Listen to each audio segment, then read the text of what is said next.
기도드렸습니다. 아멘. 히브리서 강의를 계속합니다. 1년이 넘었죠 벌써. 우리가 이제 격주로 하다 보니까 지금 10장 넘었는데 1년이 거의 넘은 것 같아요. 제가 히브리서 이게 강의를 하면서 후회도 해요. 내가 왜 이걸 강의를 시작했을까? 너무 어려운 거야 사실은. 왜냐면 목사님들이 강해 설교를 부담스러워해요. 왜냐면 여러분들 히브리서 본문 생각나는 게 있어요. 예전에 맨날 11장만 설교 들었을 거예요. 보이는 것은 뭐 바라는 것들은 뭐 믿음의 뭐 이런 거 이거 제가 말하는 거 다 알죠. 이런 것만 설교 들었지 히브리서에 대한 말씀 1장부터 한 절부터 다 보면서 온 경우가 거의 없을 거예요. 이게 쉽지가 않거든요. 그래서 강해 설교를 부담스러워 하는데 저는 어쨌거나 개척 때부터 했기 때문에 그냥 계속하고 있습니다. 어려워요. 특별히 제가 이 얘기를 왜 시작하냐면 오늘 본문이 어려워요. 오늘 본문이 진짜 어려운 본문이고 주제도 어렵고 해석도 어려워요. 왜냐? 지옥 얘기거든. 그래서 주제도 어렵고 해석도 어렵다.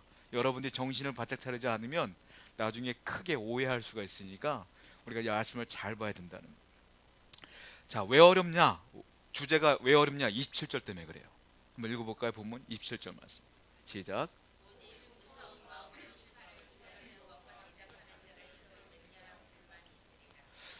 오직 무서운 마음으로 심판을 기다리는 것과 대적하는 자를 태울 맹렬한 불만이 있으리라. 맹렬한 불, 뭐 말하는 거겠습니까? 지옥 말하는 거예요. 그러니까 맹렬한 불만이 있다. 지옥 간다 이 말이에요. 그런데 이게 왜 어렵냐면 한국 교회뿐만 아니라 전 세계 교회가 지옥에 대한 얘기를 별로 안 해요. 왜냐하면 지옥에 대한 얘기가 많지가 않아. 그리고 목사님들이나 많은 설교자들이 무슨 얘기를 하냐면 하나님은 사랑이십니다. 하나님은 구원해 주십니다. 용서해 주십니다. 자비가 많으신 분입니다. 이런 얘기들은 굉장히 많이 해요. 그래서 은혜를 많이 받아요. 그런데 지옥에 대한 얘기들은 명확하게 하는 분이 없어요. 이건 아셔야 돼요. 하나님이 지옥을 창조한 적은 없어요. 우리가 오해하는 것 중에 하나예요. 하나님은 우리에게 골탕 먹으라고 지옥을 만든 게 아니에요. 뭐냐면 지옥은 사탄이 죄를 지어서 천사가 죄를 지어서 사탄이 됐죠. 그 사탄이 하나님과 함께 있을 수가 없어. 그래서 사탄이 머무는 곳이 어디냐? 하나님과 상관없는 곳에 머무는 거야. 그래서 사탄이 있는 곳 거기가 지옥이야. 그러니까 하나님을 믿는 사람들은 천국에 가지 하나님이 계신 곳으로. 그런데 하나님 안 믿는 사람들은 어디로 가겠어요? 하나님 곁으로 못 가. 못 가니까 어디로 가겠어요? 마귀 있는 곳으로 가는 거예요. 거기가 지옥이다라는 거예요. 그러니까 여러분들이 이런 개념들을 알고 계셔야 돼요. 아니, 하나님은 왜 지옥 만들었대? 만든 게 아니라는 거예요. 하나님과 함께 할 수 없는 잿덩어리인 마귀가 있는 곳이 지옥이요. 마귀를 위한 곳이야. 그런데 마귀를 따르니까 거기로 간 것뿐이요, 사람들. 그러니까 이게 주제가 상당히 어려운 부분이에요. 제가 조직 신학을 책을 여러 권을 봤어요. 지옥 얘기를 해야 되니까. 근데 그 조직 신학 책에도요, 지옥 얘기가 나는 되게 많을 줄 알았거든. 요만큼 딱 있어요, 요만큼. 성경에 정확한 개념이 없으니까 요만큼만 있어. 근데 지옥은 있대, 성경에. 그 명확하게 설명은 됐자면 있긴 있대. 그러니까 요만큼만 써 있어요. 그러니까 이 주제가 어렵다라는 거. 많은 설교자들이 명확하게 얘기한 적이 별로 없다라는 거예요. 예를 들자면 유명한 목사님 계세요. 존 스토트 목사님이라는 분이 계세요. 성공회 목사님이신데 이분이요 전 세계 복음화에 굉장히 노력을 하신 분이고 하나님 확장, 복음화 확장에 굉장히 많은 영향을 끼치신 분이에요. 존 스토트 목사님의 설교도 제가 많이 읽었고 그런데 그분도요 놀라운 말씀들이 있지만 지옥에 관해서 흐릿해. 그 설교집에서도요. 또 하나 클락 피낭 목사님도 계시는데 이분이요 1960년도에 남침내 교회가 미국에 제일 커요. 거기에 목사님으로서 큰 역할을 하신 분인데 이분이요 약간 변질됐어. 약간 지금은 자유주의 신학에 약간 빠졌어. 그래서 이분이 그렇게 훌륭했던 목사님인데도 무슨 얘기를 하냐면 영혼 멸절설을 주장해. 이게 무슨 말이냐면 예수님 믿으면 천국 간다는 거 인정한다는 거야. 예수 믿으면 천국 간대. 그런데 예수 안 믿는다고 지옥 가는 건 아니래. 뭐냐면 영혼이 그냥 멸절해 버린대. 그 영혼이 없어진다는 거야. 그러니까 예수 믿으면 우리 영혼이 천국에 가지만 예수 안 믿으면 영혼이 그냥 사라지기 때문에 지옥 가는 건 아니래. 그냥 없어지는 거래. 이런 엉뚱한 소리를 한다니까요. 그러니까 이런 엉뚱한 소리 하는 목사도 있으니까 이걸 정확하게 명확하게 말하기가 어렵다라는 거예요. 그럼에도 불구하고 우리가 알고 있는 찰스 스펄전 목사님은 명확하게 또 얘기를 해요. 뭐라고 말하냐면 그분의 설교집에 나온 예화 중에 이런 얘기가 있어요. 한 교회에서 담임 목사님을 청빙을 합니다. 목사님이 없어요. 그러니까 목사님을 청빙을 해요. 그래서 면접을 보는 거예요. 장로님이나 이런 분들이 이 목사님이 좋을까 저 목사님이 좋을까 면접을 보다가 유력한 목사님을 청빙을 하기로 결정을 했어요. 목사님께 질문을 했어요. 목사님께 얘기했더니 목사님이 말하는 거예요. 나는 천국이 있는 걸 인정하지만 지옥이 있는 건 인정하지 못해요 라고 이 목사가 얘기를 하는 거예요. 그랬더니 면접 보던 성도들이 당황해서 이렇게 물어봐요. 왜요? 왜 그런 얘기를 하십니까? 라고 말하면서 이 성도들이 지혜로운 말합니다. 목사님이 지옥이 없다고 말하니까 이렇게 말할게요. 목사님 말씀대로 지옥이 없다고 칩시다. 그러면 지옥이 없는데 우리가 왜 목사님 설교를 들어야 됩니까? 우리가 지옥 갈 일도 없는데 뭐하러 설교를 들어요? 그러니까 당신은 우리 교회 필요가 없어요.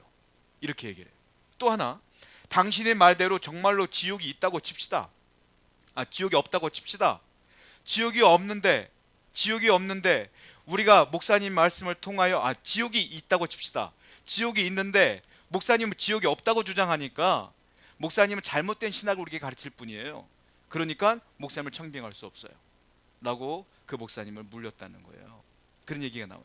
스펄전 목사님 뭐라고 말하냐면 지옥이 없다고 믿는 사람은 십자가의 은혜도 없다고 생각하는 사람이다 이렇게 여기요. 천국과 지옥은 성경에 분명히 명시되어 있기 때문에 있다라고 분명히 얘기하고 있어요. 왜냐하면 제가 말하는 게 아니에요. 예수님이 직접 말했거든요. 성경을 볼까요? 마가복음 9장 48절 말씀 시작.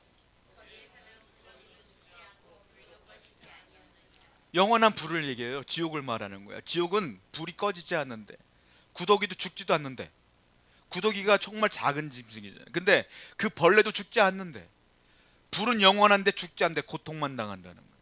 그런 곳이 지옥이다. 또 마태복음 8장 12절 볼까요? 시작. 그 나라의 본 자손들은 바깥 어두운데 즉 천국과 상관없는 어두운 곳에 쫓겨나서 영원토록 이를 갈미 있을 것이다. 또 보세요. 마태복음 5장 29절부터 30절입니다. 시작. 만일 내 오른눈이 너를 실족하게 하거든.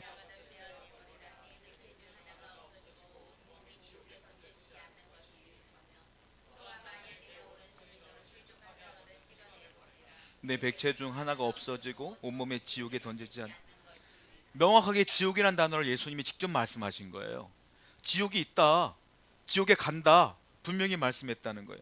그리고 또 우리가 알고 있는 것 중에 하나가 거지 나사로가 아브라함 품에 안겼을 때 부자였던 그 부자가 후회하지 않습니까? 그 지옥이에요. 누가복음 16장 24절도 보세요. 시작. 불러 이르되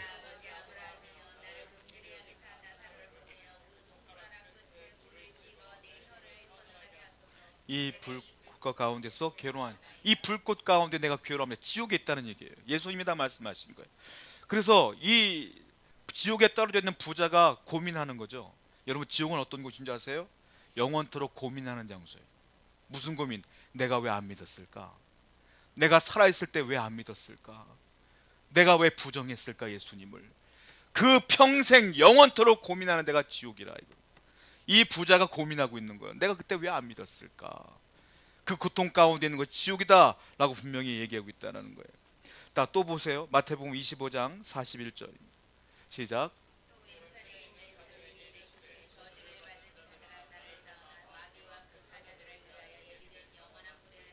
이거 보세요. 지옥은 예수 하나님 만든 게 아니야. 마귀를 위해서 예배해 놓은 곳이야. 그런데 예수님 뭐라 그랬어요? 그 마귀를 따르는 너희들도 그냥 그걸 들어가라 이거예요. 천국에 못 오니까. 이 얘기가 여기 써 있는 거예요. 하나님의 지옥을 창조했단 말이 없지 않습니까? 그러니까는 하나님께서 떠날 수밖에 없는 죄인들은 거기 마귀가 있는 곳으로 갈 수밖에 없고 거기가 지옥이요 거기가 영원한 불이 있는 곳이다 라고 말하는 거예요. 자, 이제 이 주제 때문에 어렵다고 말씀드린 것이고 히브리서 이 본문에 특별히 어려운 게 지옥에 대한 얘기를 하는데 누가 지옥 갈 것이냐 이 얘기를 한단 말이에요 본문에서. 그런데 이게 해석이 또 어려워. 해석이 여러분 잘 들으셔야 돼요. 뭐에 어렵냐면 26절과 27절을 보면 이게 어려운 거예요. 한번 읽어보겠습니다. 본문 시작.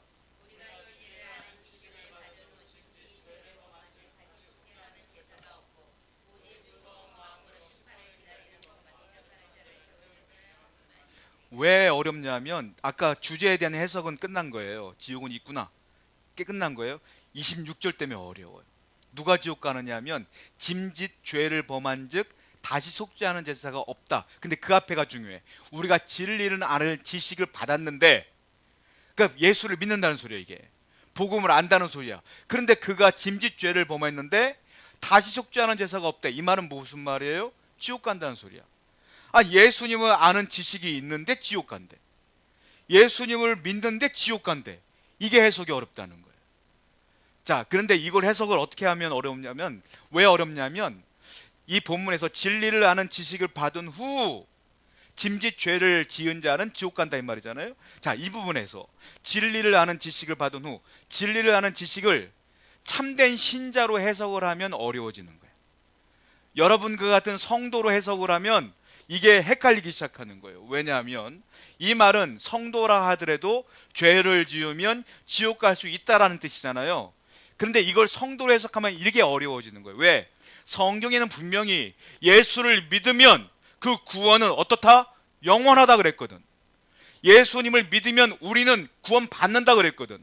그런데 이 본문을 성도라고 해석을 하면 죄를 지으면 지옥 갈 수 있다는 소리잖아. 이게 충돌하는 거예요, 성경하고. 그러니까 이게 어렵다는 거예요. 그러니까 이걸 그렇게 해석하면은 안 된다. 보세요. 요한복음 10장 28절입니다. 시작. 내가 그들에게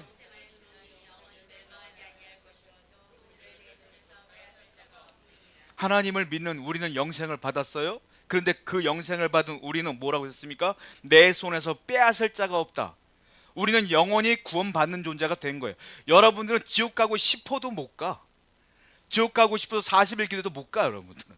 왜? 예수를 믿는 순간 못 가, 우리는 천국 가는 백성이. 할렐루야. 이게 성경에 써 있는 거예요.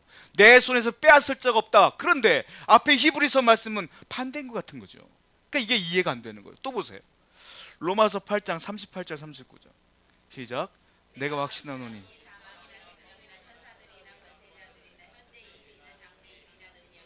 높음이나 깊음이나 다른 어떤 피조물이라도 우리 주 예수 그리스도 안에 있는 그 어떤 것도 하나님의 사랑에서 끊을 수 없다. 이 말은 뭐예요? 예수 믿으면 구원 받는다는 소리거든요.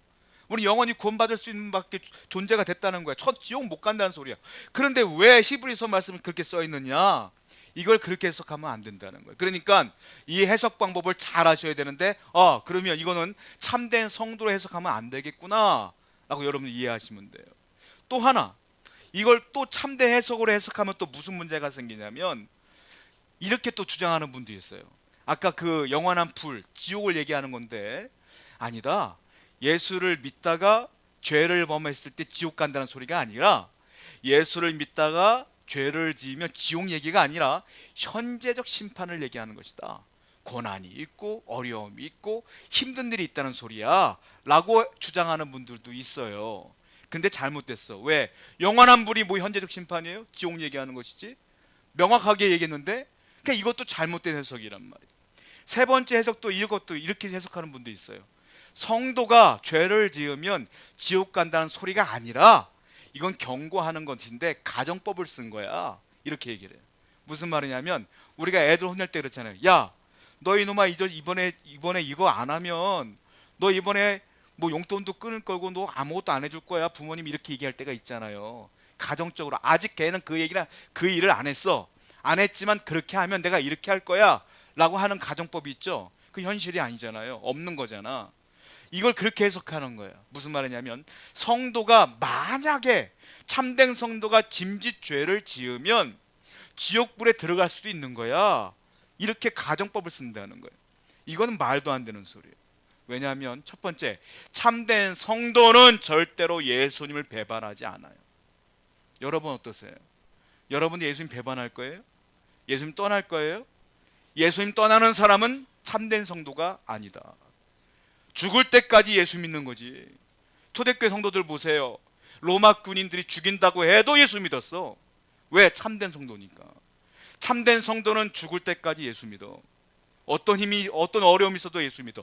그런데 만약에 이 사람이 예수 믿다가 죄를 지었는데, 너 만약에 그렇게 되면 지옥 갈 거야 라고 말한다는 것은 지옥도 가정법을 쓴다는 거예요. 없는 지옥을 만들어낸다는 거예요. 그러니까 이것도 해석이 어려워. 말도 안 되는 소리라. 그런 거예요. 그래서 참된 해석을 어떻게 되냐면 이렇게 해석하셔야 돼요. 제가 누누이 말씀드렸어요. 히브리서는 누가 쓴 거예요? 유대인들한테 쓴 거야. 유대인들 중에서 예수를 믿다가 갑자기 어려움과 핍박이 오니까 다시 내가 유대교로 돌아갈 거야 라고 했던 사람들한테 돌아가지 말아라, 돌아와라, 다시 예수님께로 돌아와라 라는 편지가 히브리서라고 말씀드렸잖아요. 그 사람들을 얘기하는 것이다 라는 거예요. 왜? 그 사람들은 유대교에서 예수 그리스도를 믿었기 때문에 예수님에 대한 지식이 있어요. 세례도 받았어요. 예배도 같이 드려요. 성령이 뭔지도 알아요. 다 알아. 아는 지식이 있는 거야. 그런데 그 사람들이 다시 유대교로 돌아가려고 하는 거야.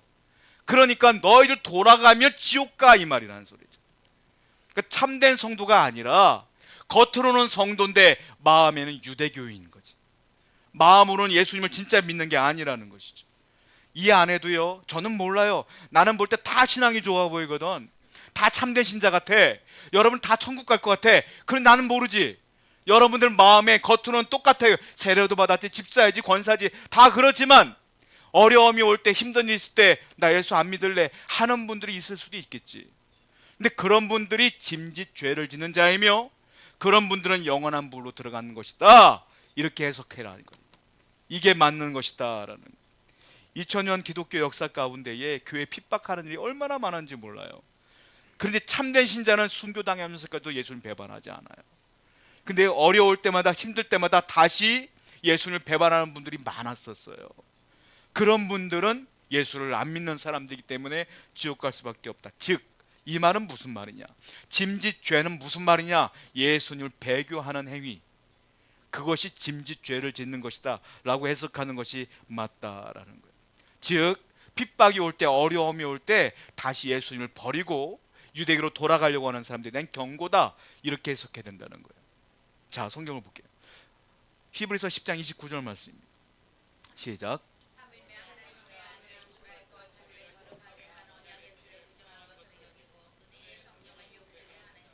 당연히 받을 형벌은. 자, 이거 보시면 이렇게 써 있어요. 자기를 거룩하게 한 언약의 피, 만찬할 때 포도주 마시지 않습니까? 그게 예수님의 언약의 피를 자신들이 거룩하게 됐어. 그 피를 믿음으로 마심으로. 그래 놓고서 또 뒤에 뭐라 했어요? 부정한 것으로 여기고. 이게 무슨 말이냐면 예수를 믿으면서 내가 거룩하게 되었어요, 감사합니다 했다가 핍박이 오니까 나 예수 몰라요, 나 세례 안 받았는데요, 이랬던 사람들을 얘기하는 거예요. 그 사람들은 왜 예수의 피를 다시 부정한 것으로 여기느냐 라는 거예요. 그래서 이 본문은 배교하는 사람들에 대해서 경고를 하기 시작하는데, 첫 번째 경고가 바로 26절과 27절이에요. 무슨 경고일까요? 첫 번째 경고, 짐짓 죄를 짓지 말라. 이걸 보겠습니다. 본문 읽어볼게요. 시작. 우리가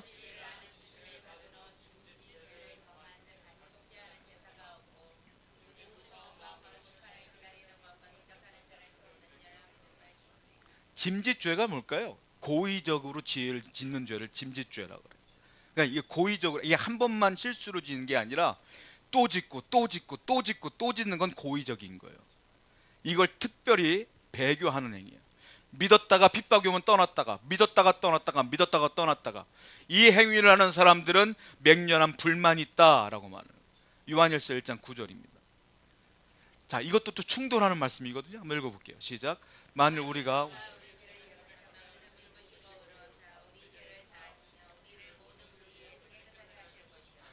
우리의 죄를 자백하면 용서하신대요. 이건 짐짓죄가 아니에요. 이건 뭡니까? 우리가 실수로 지은 죄를 회개할 때 용서해 주신다는 것이고, 앞에 히브리서 말씀이 짐짓죄는 고의적으로 배교하는 행위, 이건 용서받지 못한다라고 말씀하시는 것이다. 결국 우리는 어려울 때마다, 힘들 때마다, 핍박이 올 때 마귀는 어떻게 유혹하냐면, 야, 말씀 읽지 마, 기도하지 마, 교회 떠나. 이게 마귀의 음성이에요. 근데 하나님의 음성은 뭐냐면, 힘들 때마다, 어려울 때마다, 시험이 올 때마다 더 기도해야지, 더 그 자리를 지켜야지, 하나님 편에 서야지. 이게 하나님의 음성이에요. 우리는 하나님의 음성에 귀를 기울여야 될 줄 믿습니다. 그래야 우리가 끝까지 승리할 수 있지 않겠느냐라는 거예요. 자, 이 짐짓죄 때문에 1세기, 2세기에 논란이 많았어요. 이 사람들이 참 교회 죄인들이라 죄성을 갖고 자기 합리화를 너무 많이 해요. 어떤 논란이 많았냐면, 야, 짐짓죄를 지으면 지옥불에 떨어진다고 하는데 짐짓죄가 뭐냐, 고의적으로 짓는 죄인데 몇 번까지 용서해 주실까 하나님께서? 이걸 가지고 논란이 많았어요. 성경에 몇 번이라고 써있지 않아요. 그냥 짐짓죄를 짓지 말라고 써있지.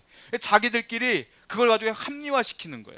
인간들이 죄를 지으니까 몇 번까지 용서해 줄까? 그럴 때 이 사람들이 무슨 생각하냐면, 아, 세례받는 것은 구원받은 표징이니까 우리가 세례받고 죄를 지으면 용서받지 못할 수도 있어. 그러니까 어떻게 할까? 그래, 죽기 전에 세례받자. 지을 죄 다 짓다가 죽기 전에 세례받자. 그런 일들이 많아요. 그래서 그 당시 1세기, 2세기 임종 세례가 유행했어요. 죽기 전에 지을 죄 다 짓다가 죽기 전에 세례받는 거예요. 특별히 누가 그랬는지 아세요? 로마 황제들. 로마 황제들은 거의 다가 죽기 전에 세례받았어. 교황 불렀다가. 왜냐면 못된 놈들이 너무 많았거든. 지들이 죄를 다 지은 다음에 마지막에 예수 믿습니다 하고 죽었어요. 그런 죄들이 많았다는 거예요. 특별히 주 140년경에 그 교황 가운데에 605년도에 교황이 된 그레고리 대제가 엉뚱한 얘기를 해요. 짐짓죄가 뭘까 하고 그가 고민을 하다가 7가지 죄를 리스트를 만들어. 7가지를. 그게 뭐냐면 음욕, 탐식, 탐욕, 나태, 분노, 질투, 교만. 7가지 딱 만들어 놓고 지가 이렇게 말하는 거예요. 요거 지으면 구원 못 받아. 7가지 죄 리스트를 만든 거예요. 성경에는요, 용서받지 못할 7가지 죄가 없어요. 성경에. 카톨릭에서 그렇게 만든 거예요. 더 웃긴 건 뭔지 아세요? 제가 이 책을 서점에서 봤거든. 미국에 있는 목사님이 이걸 설교해가지고 서적에 나와 있거든. 제가 오래됐어요. 그래서 제가 이 설교 준비한다 한 번 더 검색해봤어요. 지금도 있나? 검색해봤어요. 지금도 있어요. 책 제목이 뭐냐면 죽음에 이르는 7가지 죄라는 책 제목으로 나와 있어. 그거는 성경을 강의한 게 아니라 이 그레고리 대제의 7가지 죄 리스트를 가지고 마치 성경인 양 오역해서 만든 책이에요. 신앙서적으로 다 좋은 거 아니에요, 여러분들. 분별해야 돼. 그런 책 읽으시면 안 돼. 또 허마의 목양이라는 외경이 있는데 거기에 짐짓죄를 지으면 딱 한 번 용서받을 수 있다는 얘기가 있어요. 이건 외경이에요. 성경이 아니야. 엉뚱한 얘기니까 성경에 못 들어온 거거든요. 그런데 사람들은요, 자기한테 유익한 것만 읽잖아. 그래서 사람들이 한 번은 용서받는데 그래서 죽기 전에 세례받은 거예요. 성경과 상관없어. 이렇게 살면 안 된다는 것을 분명히 알아야 된다는 거예요. 자, 죄를 짓지 말라는 거예요. 두 번째, 말씀 한번 읽어볼게요. 28절과 29절입니다. 시작. 모세의 법을 폐한 자도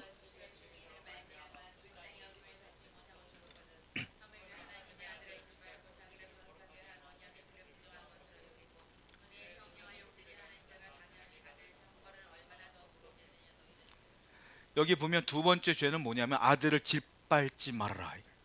예수 그리스도를 말하는 거예요. 짓밟지 말아라.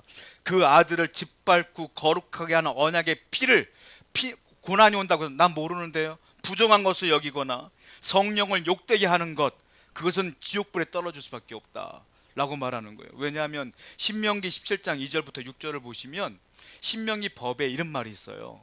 두세 사람이 증인이 되면 하나님을 부정한 것을 여기는 사람들은 돌로 쳐 죽여도 상관없어 라고 말했거든요.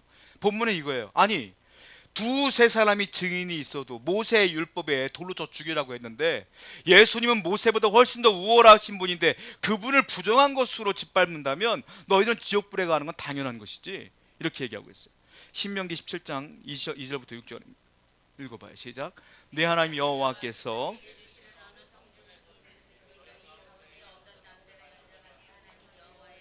악을 행하여 그 언약을 어기고 내가 명령하지 아니한 1월 성신에게 절한다 하자. 그것이 내게 알려짐으로 네가 듣거든 자세히 조사해 볼지니 만약 그 일과 말이 확실하여 이스라엘 중에 이런 가증한 일을 행함이 있으면 너는 그 악을 행한 남자나 여자를 네 성문으로 끌어내고 그 남자나 여자를 돌로 쳐 죽이되 죽일 자를 두세 사람이나 세 사람의 증인으로 죽일 것이요 한 사람의 증언으로는 죽이지 말라. 하나님을 떠나 우상 숭배한 사람이 있어 두세 사람이 증인이야, 그럼 돌로 쳐 죽여도 된다는 거예요. 하물며 예수님을 부정한 분으로 얘긴다면 너 지옥 가는 건 당연하다는 거예요. 또 보세요. 긍휼히 여기지 말래. 13장 8절 신명기 읽어봐요. 시작.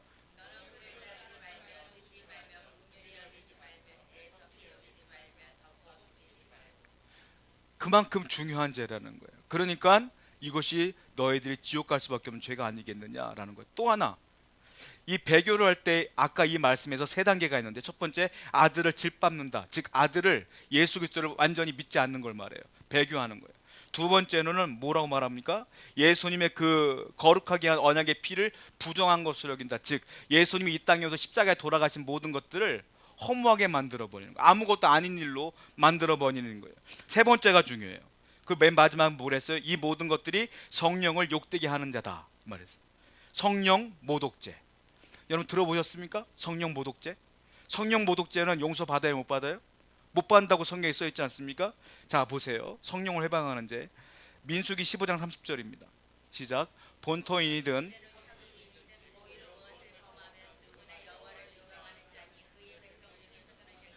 고의로 무엇을 범하면 여호와를 비방하는 자라. 고의가 뭐라고요? 짐짓죄를 짓는 거. 그러니까 고의로 여호와를 비방한다는 것은 성령을 비방한다는 거야. 다른 말로 성령을 회방한다는 거야. 고의로 성령을 회방하는 자는 용서를 못 받는다 이 말이에요. 자, 노골적으로 써 있어요. 마태복음 12장 31절 32절 시작. 그러므로 내가 너희에게 이르노니 성령을 모독하는 것은 사하심을 얻지 못하겠고, 또 누구든지 말로 성령을 거역하면 이 세상 오는 세상에서 다른 건 다 용서해 주시는데 성령을 모욕하거나 모독하는 건 용서 안 해 주신다는 거예요. 용서 안 해 주시면 지옥 간다는 거거든. 그러니까 이게 연결되어져요. 마태복음과 히브리서와 신명기서가 다 연결되어지는 거예요. 즉 성령 모독죄는 용서 못 받는다. 이것 때문에 한국 교회가 성령 모독죄를 잘못 해석했어요. 여러분 아세요? 목사님들이 특별히 문제 있는 목사님들이 말 많이 하는 게 성령 모독죄예요. 교회에 문제가 생겼어. 근데 그분들이 하는 말이 뭔지 아세요? 나는 하나님께 선택된 목회자인데 내가 이렇게 하는 거 방해하는 거 성령 모독하는 거요. 나 성령 모독하면 용서 못 받아. 이런 설교 제가 한두 번 들어본 게 아니에요. 어릴 때부터 지금까지 들어보셨어요? 부흥사들 그런 분들 많아.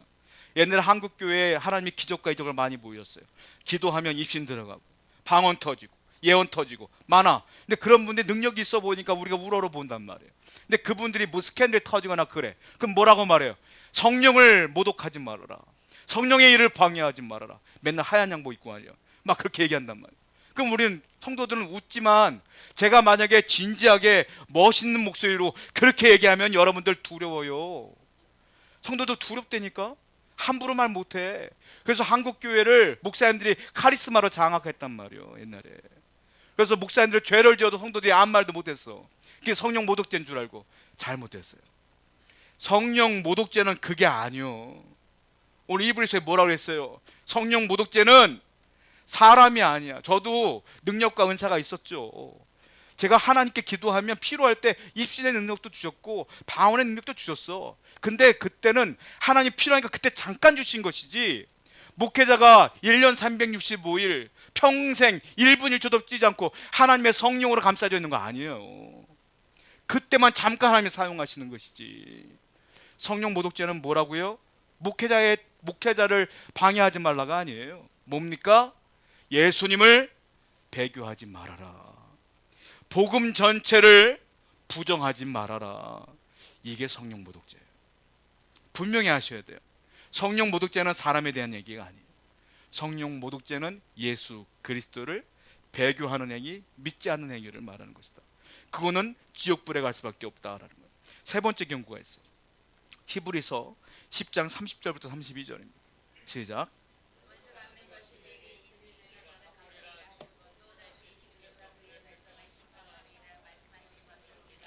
살아계신 하나님의 손에 빠져 들어가는 것이 무서울지, 전날에 너희가 빚을 받은 후에 고난의 큰 싸움을 견디어낸 것을. 세 번째 경고는 뭐냐면 심판은 확실하다. 그렇게 짐짓 고의로 죄를 짓는 사람들은, 배교한 사람들은 절대 천국 못 가고 반드시 심판의 지옥불로 들어갈 것이다 라고 말하는 거예요. 이 본문을 갖고요 1734년 18세기에 회중교회 목사님이셨던 조나단 에주워즈 목사님이 설교를 했어요. 이때 미국 제1차 대각성 운동이 이때 이 설교를 통해서 벌어졌어요. 미국이 영적으로 부흥했던 첫 출발점이 이 설교 때문에 그랬어요. 에드워드 목사님께서 이 설교를 할 때 여기 뭐라고 했습니까? 살아계신 하나님의 손에 빠져들어가는 것이 무서울진저, 이분을 설교할 때 예수를 믿지 않으면 지옥 갑니다. 하나님의 손이 우리를 그 지옥불을 끌고 갈 수밖에 없는 그런 엄청난 어려움이 옵니다. 이런 설교를 막 했단 말이에요. 그때 갑자기요, 설교를 듣던 성도들이요 의자 위로 올라가요. 갑자기 설교를 하는데 올라가고 비명을 지르기 시작해. 그리고 어떤 사람은 의자를 꽉 잡아. 의자를 막 뒤로 빼. 어떤 사람은 올라가고. 신기한 일이 벌어졌어요. 왜 그런지 아세요? 이 설교를 하는데 갑자기 성도들에게 환상이 보이는 거예요. 밑에가 지옥불로 떨어지는 거예요. 자기들이 지옥불로 떨어져가는 느낌을 받는 거야. 무서워서 막 울며 불며 성도 막 의자 붙들고 막 있는 장면이 벌어지면서 회개 운동이 벌어지기 시작해요. 그 미국의 부흥이 그때부터 시작되기 시작해. 그래서 하나님의 놀라운 은혜들이 각성 운동으로 시작되더라. 여러분, 어떤 시대든지 간에 부흥이 시작될 때는, 회개가 시작될 때는 하나님이 당신을 사랑하십니다 이 말씀에서 회개가 일어나지 않아요. 죄를 얘기할 때 회개가 일어나. 심판을 얘기할 때 각성이 일어나. 그러니까 항상 하나님 말씀에는 이런 죄의 문제들의 심각성을 얘기한다라는 거예요. 참된 신자는 환난과 핍박이 와도 주님을 배교하지 않아요. 끝까지 하나님을 붙들고 하나님 믿으며 저 천국 갈 때까지 승리하는 자가 하나님의 참된 신자예요. 저와 여러분, 우리 모든 교회 성도들이 천국 가서 봤으면 좋겠습니다. 할렐루야. 기도하겠습니다.